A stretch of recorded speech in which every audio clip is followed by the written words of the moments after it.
मैं यहाँ के बड़े कामों की चर्चा करूँगा। निश्चय मैं तेरे प्राचीन काल वाले अद्भुत कामों को स्मरण करूँगा। सोमवार 7 जुलाई 2025। आज के मनन के लिए मैंने आप ही के लिए चुना है यशाया अध्याय 57 और उसका 18वां वाक्य। मैं उसकी चाल देखता आया हूँ तो भी अब उसको चंगा करूँगा। मैं उसे ले चलूँगा और विशेष करके उसके शोक करने वालों को शांति दूंगा। आपका दिन आशीषित हो। परमेश्वर हमारी कमजोरियों को जानता है और हमारी कमियों को जानता है, और इन सब के बावजूद क्योंकि परमेश्वर प्रेमी परमेश्वर है और दयालु परमेश्वर है, वो हमें पुनर्स्थापित करना चाहता है। आइए इस वाक्य पर मनन करते हैं। आज की सुबह का विषय है पुनर्स्थापना और सांत्वना। यशाया नबी के द्वारा परमेश्वर इजराइल के लोगों से बात करता है। इजराइल के लोगों ने परमेश्वर का तिरस्कार किया, वे उससे दूर हो गए थे और उन्होंने ऐसे कार्य किए जिससे परमेश्वर को आदर नहीं मिला। कुछ समय के लिए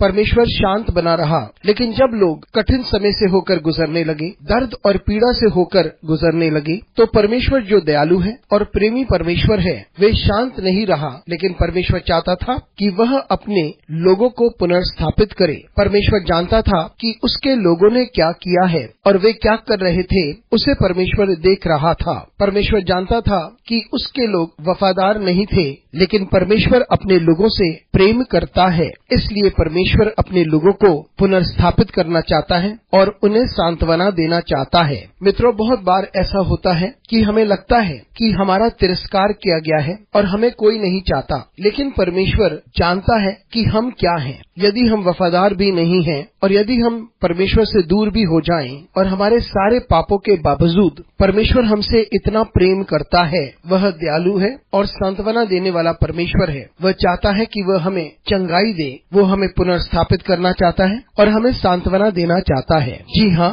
हम में से प्रत्येक को चंगाई की आवश्यकता है। हमें शारीरिक चंगाई चाहिए, आत्मिक चंगाई चाहिए और मानसिक चंगाई चाहिए। सिर्फ हमारा परमेश्वर ही है जो हमें पूर्णता चंगाई दे सकता है। तो आइए हम परमेश्वर को निहारें, क्योंकि वह हमें चंगाई प्रदान करता है और हमें पुनर्स्थापित करता है, और सिर्फ वही हमें सांत्वना देगा। अनुग्रहकारी परमेश्वर स्वर्गीय पिता, हमारी सहायता कर परमेश्वर कि हम स्वस्थ हो जाएं और हमें सांत्वना प्रदान हो और हमें पुनर्स्थापित कर। यीशु मसीह के नाम से मांगते हैं, आमीन।